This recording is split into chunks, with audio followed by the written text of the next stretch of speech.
Hey guys, how's it going? Hope you're doing well. My name is Crown, and today I'm going to read you some very interesting stories that I hope that you're gonna love. And now, without further ado, let's go!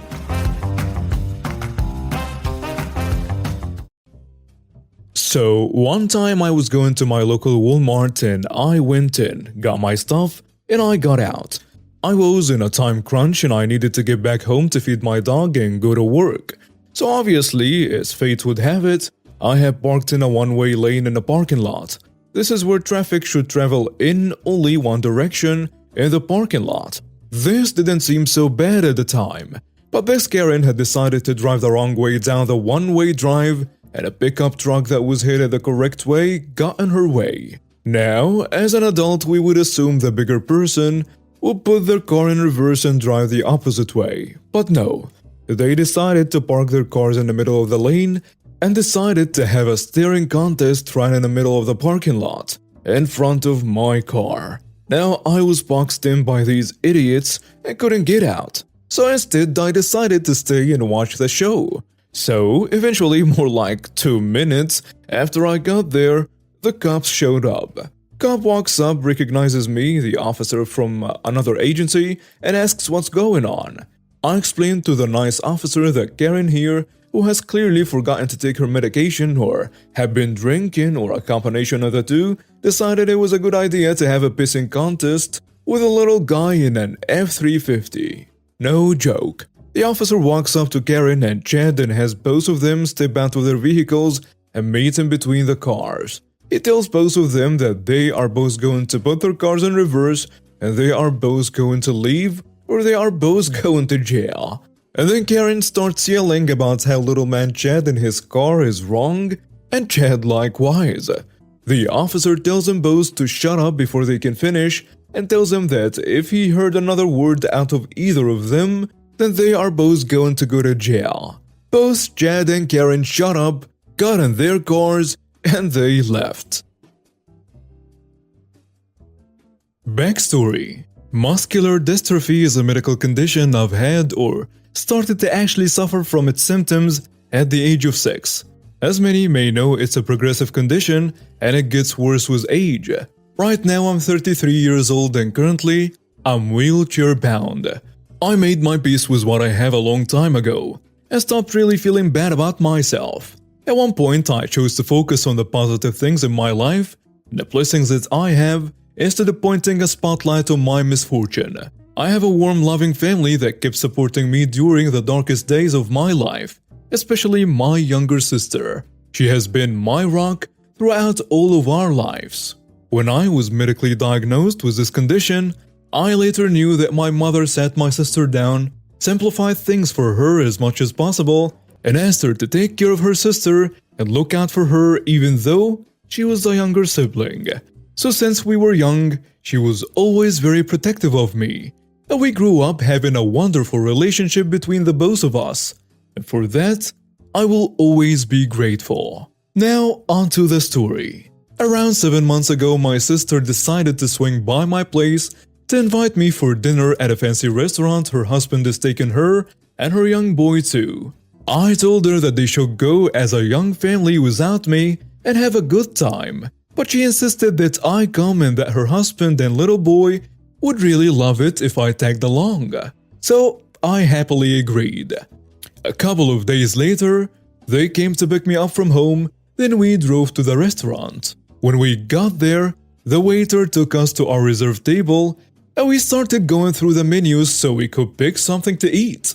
Since the moment I stepped into this restaurant, I got really fascinated by how well organized and clean everything was. It gave a really warm and nice feeling, but I couldn't help myself but feel annoyed at one thing that didn't feel like it belonged in a place like this. A loud, obnoxious female voice coming from the table behind us, laughing loud, speaking loud, and using a really horrid language on top of it, even though there were kids around. I didn't want to point this out to anyone on our table to not get annoyed with this woman as well in case they managed to miss her terrible aura. We ordered our food and waited for around 30 minutes before it was put right in front of us. Then, as we were starting to dig in, we heard a loud thud coming from behind us, followed by a deafening shriek from the same awful voice that apparently annoyed everyone around throughout the whole night. I kinda struggled to turn around to look and see what happened, but as I managed to do so, I see this Karen sitting on the floor and holding her leg tight while screaming non-stop, clearly from pain I suppose.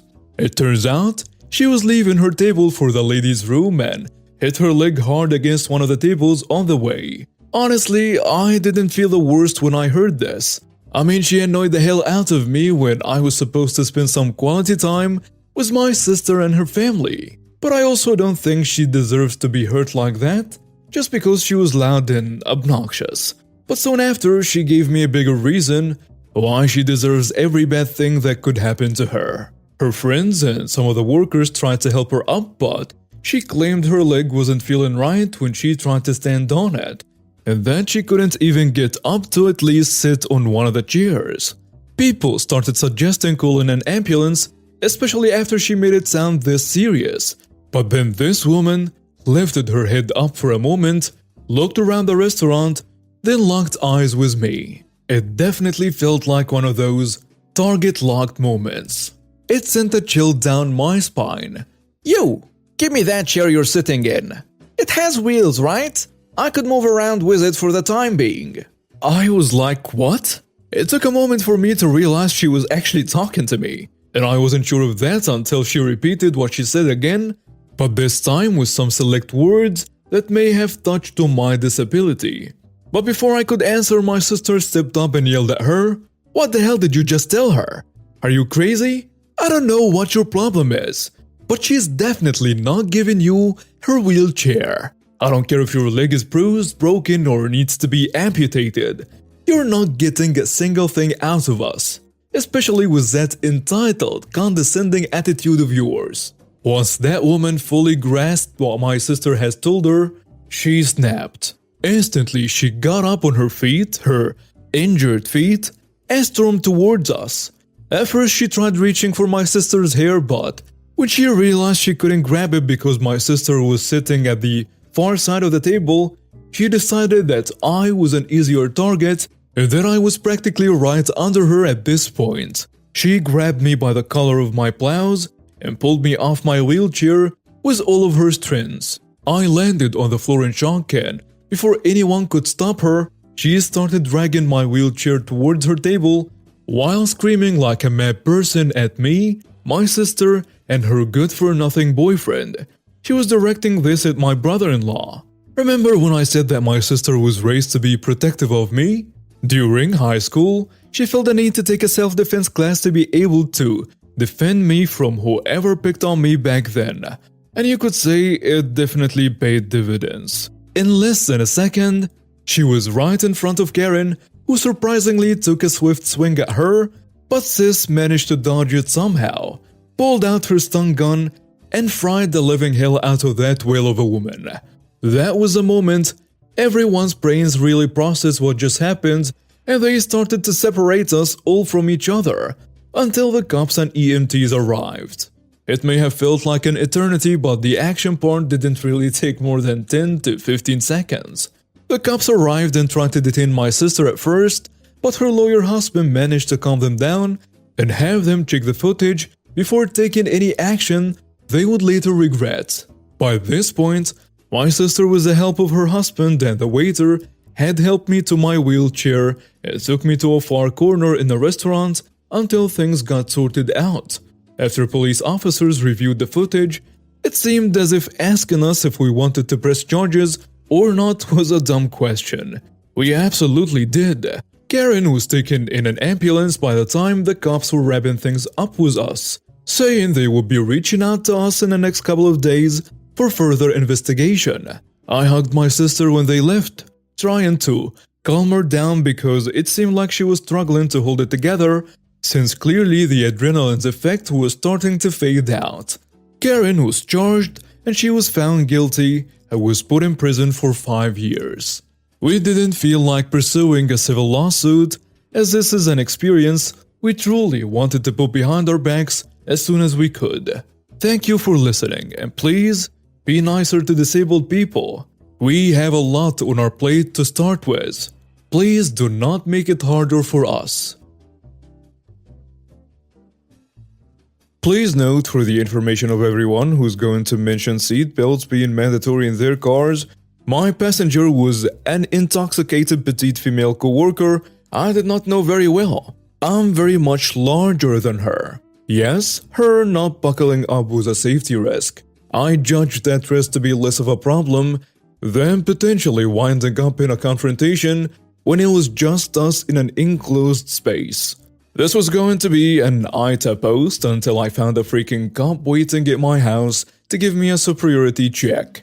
Earlier tonight, I went to an event my boss holds once a month, where everyone shows up to a fancy restaurant and has dinner and gets some human-to-human interaction, which my boss apparently felt was lacking. He pays for all of it, and I'm a fan of the food. And less so the people, but I feel like that's life. In college wasn't so long ago that I turned my nose up at a free meal. The coworker in question found herself was at a ride home and several drinks in after her ride had a family emergency and had to leave early. My car's cheap to run, so I offered to give her a lift home. It is worth noting that I'm in no way, shape, or form a speed freak. I lost a loved one in a car wreck, but I'm sure not going to be doing that to someone else just so I can get an adrenaline rush. My coworker is the sort of girl that, when anxious, does not stop talking. Like, I'm not sure how she's able to breathe with how much she talks. For the most part, I didn't mind. Just focusing on following the GPS directions and getting her home safe, with an occasional agreement noise thrown in. Then a wild BMW decides he wants to play games. I am not aware of anything I did other than drive a fancy electric car that could have drawn his ire. But on a way that did have a small amount of traffic, this idiot started to orbit my car. He'd come up on the left, cut in front of me way too close, brake check, then drop back on the right and pull up so close he'd smell the exhaust if my car had any. I had no idea what this dude's issue was, and I had absolutely no idea if he was on drugs or could come close to cashing the checks he was writing around my car. I also had no desire to get into a car accident. The entire time I'm realizing how dangerous this situation could be, my coworker is just chattering away. I kept trying to get a word in edgewise and couldn't. And eventually I got sick of waiting and just cut her off in the voice reserved for when crap has hit the fan. Courtney, fake name, buckle up and please be quiet. I need to concentrate for a minute. She buckled up but did not shut up. Huh? What's going on? What do you mean you need to concentrate? Is it that BMW? Are we in danger? I should call my boyfriend. Panic was rising in her voice at the same time, and I was stressed out enough that I just said, "Shut up." Then I hit the button that saves the last 10 minutes of dashcam footage on the off chance we got pulled over, and waited for a moment where the road was mostly clear ahead of us. I saw the chance and took it, and we shot off like a rocket. BMW tried to pursue, but if my baby's got anything in excess, it is definitely acceleration.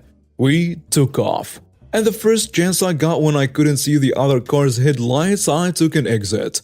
Total time to evade? Less than a minute. Did we hit triple digits? I can neither confirm nor deny. Was it safer than letting that idiot keep doing what he was doing or risking him following us off the highway? You're right, it was. As soon as we were off the highway, I pulled over for a minute and apologized for what had happened and explained my reasoning as best as I could. We were actually only an exit early, so we just took the back roads to her house, and she got out without another word. I felt kinda guilty because she was crying the entire time after we got off the highway, and that was a little scary. The drive from her place to mine was uneventful, until I rolled down my dead-end street and saw a police car waiting for me. I had the delightful experience of a field superiority test in my own driveway, which I passed. I gave the officer a Cliff Notes version of events with footage to back it up. The officer was not surprised by what the dashcam showed, and said I shouldn't make it a habit and to have a nice night. Update: I just woke up to an email from the office manager. Says good news everyone. Boss will now be reimbursing people for trips home from our get-togethers if you provide a receipt. And also a text message from her to me that says, "Why is it always you?" I feel personally attacked. Another update. That "why is it always you" comment was meant mostly in jest. Everyone who works with me knows I'm not one to rock the boat, but I keep winding up tipped and misses anyway. For example, when we still had an office, I was joking with one girl I just got done helping and I called her a butthead. Office manager called me into her office and asked me if I'd called that girl a butthead. I confirmed that I had indeed done that. She looked at me, sighed and said, "Act like you got yelled at and learn to read your audience better." Years ago, long before smartphones or Fitbits, a coworker of mine, Bob, had a relatively mild heart attack. We joked in secret that it was caused by his wife. But the other secret is we weren't really joking. She was awful. She was just an intolerable person, and no one liked her. I'm pretty sure Bob did not like his own wife. If he did, it was probably Stockholm Syndrome. At any rate, when Bob returned to work, he returned with a pedometer clipped to his belt. Every day, Bob would walk as much as he could when he wasn't pinned down to his desk. But he was suffering and his work was suffering. As his supervisor at the time, I figured he was struggling with his recovery. So we just moved a lot of his work to others and left him with the cases he specialized in. That worked for everyone, because those cases drove others nuts and he was a whiz at them. His other work was comparatively easy. However, at the end of his first full week back, the issue became more clear. I overheard Bob's wife berating him in the parking lot because he didn't even meet half of his tips goal. Turns out the pedometer did not come from his doctor, it came from his wife. She was demanding that Bob increase from his current 4,200 steps a day that were almost killing him to somehow 10,000 steps a day. This will read at least 10,000 at the end of every workday, or there will be consequences. These were her words. Now Bob was a tall guy with a long stride, so she was somehow expecting him to fit in over 6 miles of walking during his workday while recovering. But since he'd had a heart attack, maybe she was just looking out for him, right? Nope. His doctor had actually cautioned him against overdoing it. He was only supposed to be walking 1.5 miles a day, and not all at once. But his wife wasn't having it. She demanded more, and he tried but wasn't doing so well. After another week of this and another chewing out in the parking lot, we developed a plan. Bob's pedometer just sat on the corner of his desk while he was working. If anyone had to walk down the hall or to the other building, they would grab the pedometer on their way out of the office. Bob did have to tolerate another couple of butt chewings because we rammed him up to 10,000 steps instead of jumping straight there. We figured that would be suspicious otherwise. In the end, Bob's pedometer registered over 10,000 steps every day, and almost 1/3 of them were actually his steps. Bob was overjoyed to have the help, and we were all willing to keep his secret because we were frightened of her turning on us. Teamwork makes a dream work. And now we have reached the end of today's stories. Thank you for watching and see you next time.